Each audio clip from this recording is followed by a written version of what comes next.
Assalamualaikum warahmatullahi wabarakatuh. My name is Pramutya Galgayatri. I'm from Management 23C with NPM 2341164. In this video, I want to explain about legal aspect of business feasibility. Check it out. Pengertian aspek hukum kelayakan bisnis. Aspek hukum kelayakan bisnis merujuk pada faktor hukum yang perlu diperhatikan dalam menilai keberlanjutan dan kesuksesan suatu bisnis, memastikan bahwa bisnis berjalan sesuai dengan hukum yang berlaku untuk menghindari resiko hukum yang merugikan.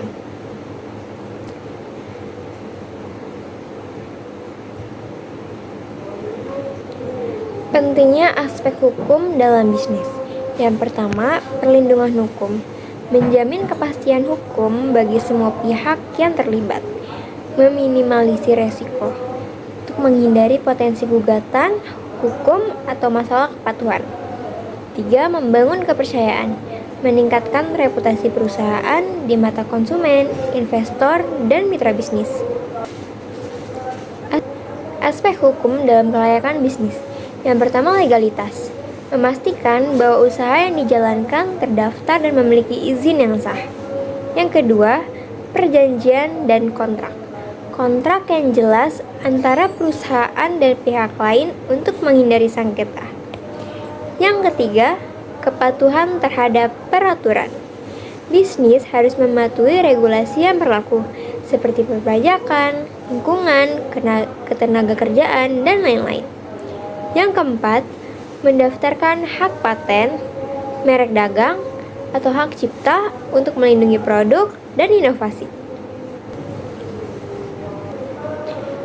Hukum yang mempengaruhi bisnis. Yang pertama, ada hukum perdata, yaitu menentukan hak dan kewajiban antar pihak dalam kontrak dan transaksi bisnis. Yang kedua, ada hukum dagang, yang dimana mengatur kegiatan bisnis dan transaksi perdagangan. Yang ketiga, ada hukum perusahaan, mengatur pendirian, pengelolaan, dan pembubaran badan hukum perusahaan. Yang keempat, ada hukum ketenagakerjaan, mengatur hubungan antara pemberi kerja dan pekerja. Yang kelima, ada hukum lingkungan, mengatur dampak lingkungan yang dihasilkan oleh aktivitas bisnis.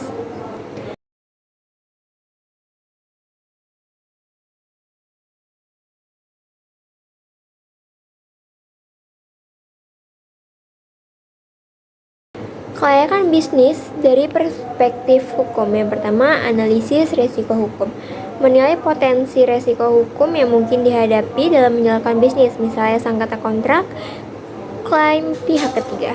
Yang kedua, kompleksitas regulasi.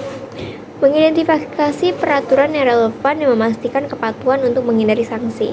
Yang ketiga, keberlanjutan usaha. Menilai apakah bisnis dapat berkembang dalam jangka panjang dengan mematuhi hukum yang ada. Yang keempat, struktur organisasi dan kepemilikan. Menentukan bentuk badan hukum yang tepat, seperti PT, CV, firma, dan lainnya, sesuai dengan tujuan dan kondisi bisnis.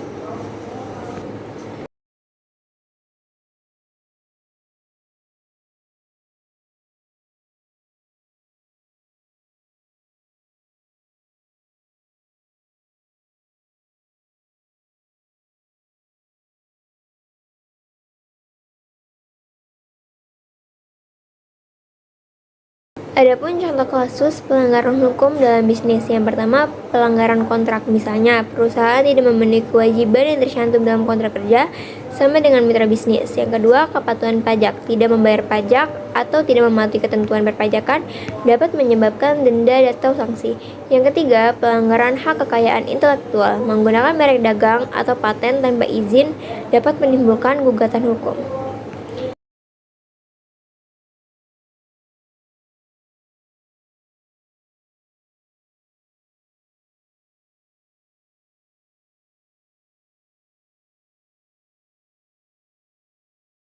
Mungkin sekian yang dapat saya sampaikan. Wassalamualaikum warahmatullahi wabarakatuh. See you.